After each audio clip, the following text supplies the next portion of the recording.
Hello? Hello. Hi, Anand. Yeah? This is Sumit here from Siliguri. Sumit, hi.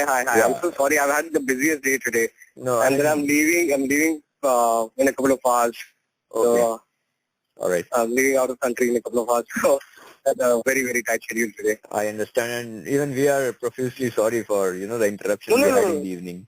No, it's completely all right. Completely understandable. Right. So, should we talk now? Yeah, absolutely. No, there shouldn't be any interruption.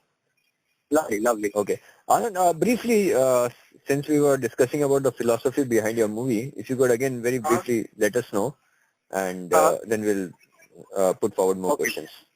Okay, so do you want to, once again?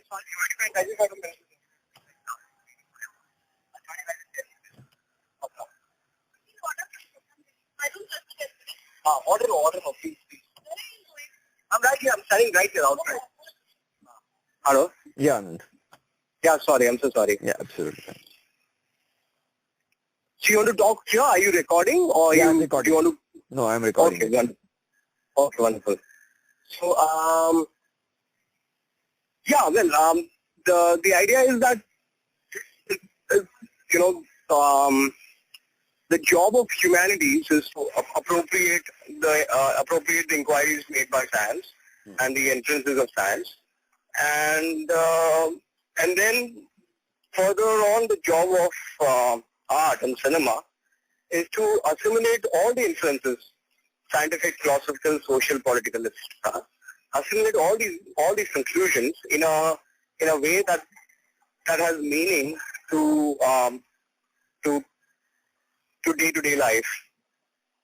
Mm-hmm.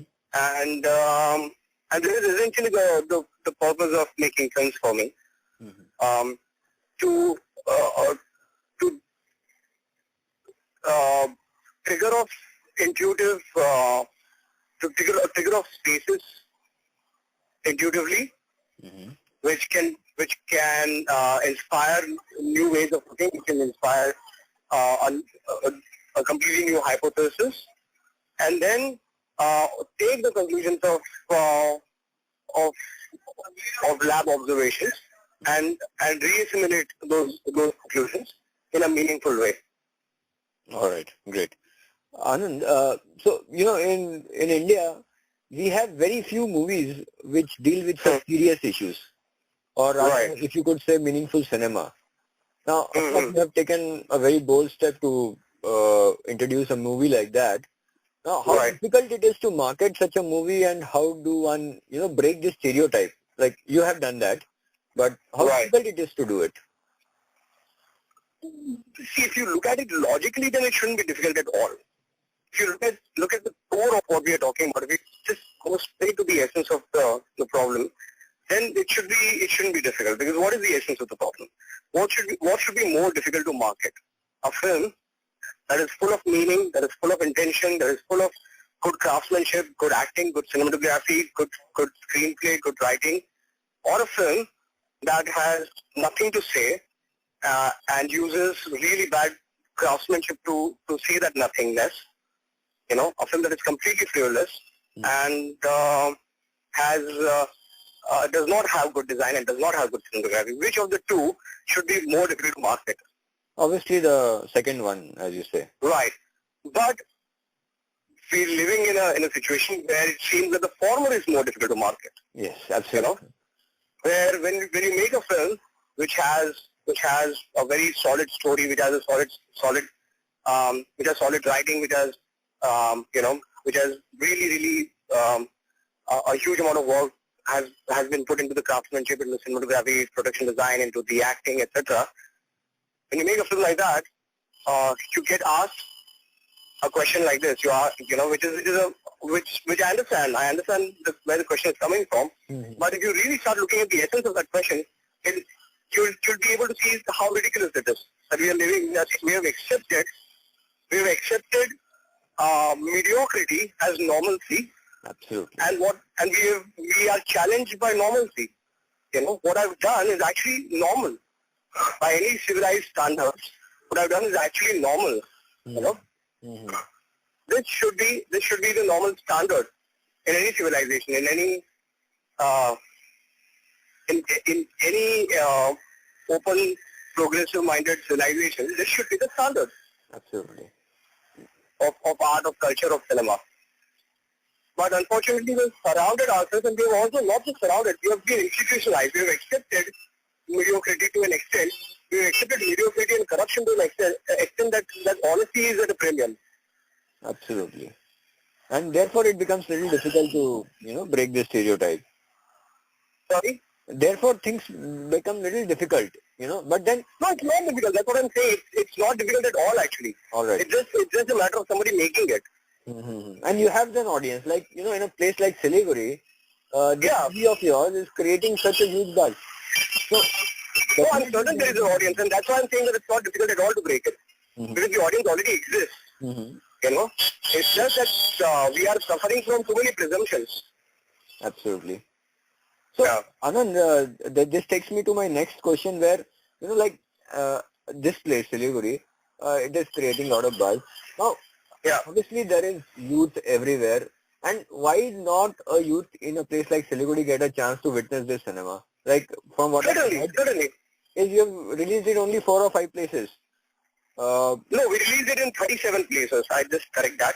Okay. The film started in 6 places, and then we had, as you might be aware, we had this campaign where we invited people to participate, where we invited people to get the film released in the cities, and whoever voted for it, all the cities that voted for the film got the film released in their cities.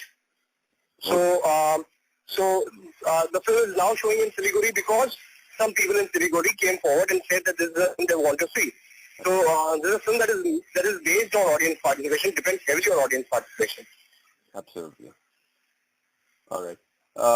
Anand, in one of the interviews, you said that, you kind of don't believe in God and religion is something that is created by mankind.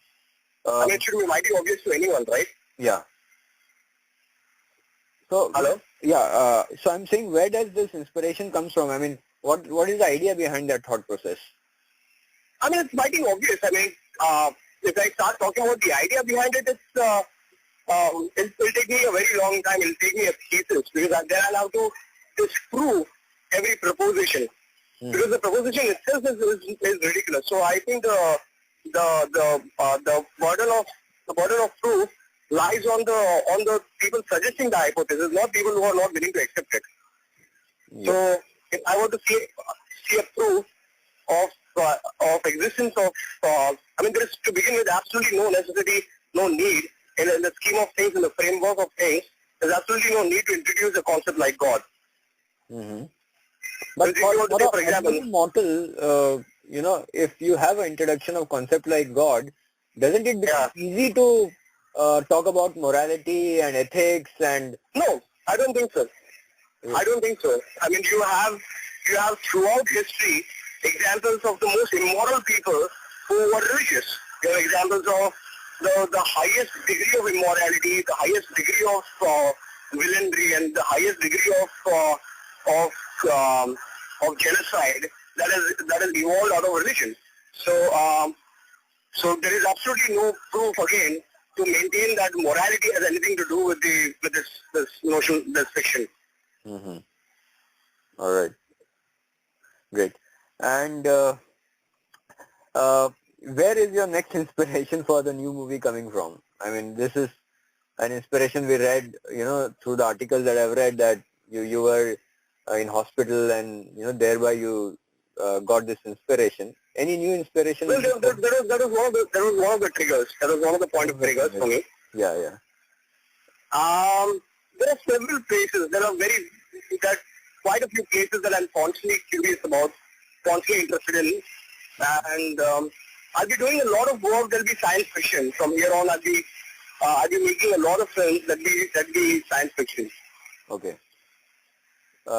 Science, as in the way science has progressed, and now there is a very thin line between science and philosophy. So are you talking about... For me there is no line between science and philosophy. Absolutely. I mean, the way science is progressing, it is as good as a philosophy now. And the best of scientists were the best of philosophers. Absolutely. And increasingly so. Increasingly, absolutely. And Anand, I won't take much time of yours. The last one, somewhere I've read that, like you just mentioned about corruption and your support to the Aam Aadmi Party, or Right. So, what do you think? Where are we heading? I mean, elections are around. No, I hope there is resurgence around the corner. I think we'll have to work very hard for it. I also believe that it's incremental. We shouldn't start expecting miracles out of anyone. Right. We shouldn't start putting the pressure of miracle creation on anyone. We should understand that all of us need to participate in this change. We should understand that we need active participation. We can no longer afford to be passively involved in anything. We have arrived at the point where things are likely to collapse if each one of us does not step up and take action. And we need to take action towards making the place more benign, more civilized, lesser corrupt, more honest, and more cultured, more aware, more conscious. And each one of us has to participate actively in it. Right. Basically, from being religious to we are looking forward to a society where people are more action oriented.